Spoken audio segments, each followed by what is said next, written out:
Yo, what's up mga katito? So, napakatagal nating nawala. Tagal kong di nakagawa ng video, gawa ng may mga pinaggagawa tayo ng mga bagay-bagay. Alright, so kamusta kayo? So, pagpasensyahan nyo na muna to camera angle natin dahil wala tayong GoPro ngayon, sira. So, ang gamit ko lang is cellphone, kaya ganyan siya.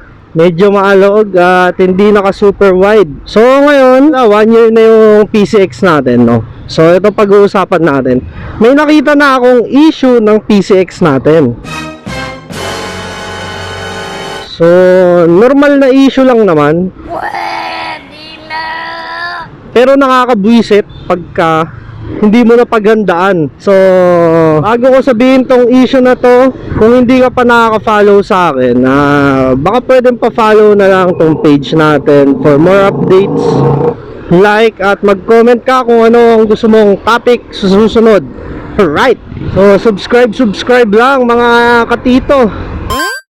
So ang ating issue na pag-uusapan dito sa ating PCX ay ang gas tank cover. Naranasan ko na ilang beses na. Syempre pag ikaw gusto mo magpagasolina, isang click lang dito sa fuel, di ba? Ito, papakita ko. Ito, isang click lang dyan sa fuel na yan, dapat magbubukas na yung gas tank natin, gas tank cover. So nangyayari, hindi siya nag-o-open. So kailangan bago ka pumila sa gas station, open mo na siya. Yun lang naman, after 1 year, yun pa lang ang nakikita kong issue sa ano natin, sa PCX. Wala nang iba. Alam ko pag nauulanan yun doon ko kasi siya nararamdaman pagka naiiwanan ko siya sa labas ng bahay, tapos umulan. So ayun, pag naulanan, tapos after maulanan, papagas ka, doon mo nararamdaman. Mas maganda siguro na wag nyo na paulanan, kasi parang yun yung doon siya nagsisimula. Sa mga nahihirapan magbukas nun, pwede mo siyang katukin muna, katuk-katukin mo. Pagka ayaw pa rin, sungkitin mo na kung may extra kang susi.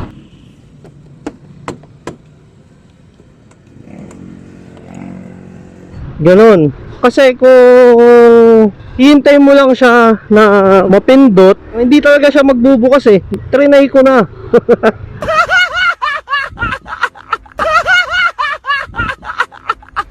May nakita ako sa ibang bansa ata yun.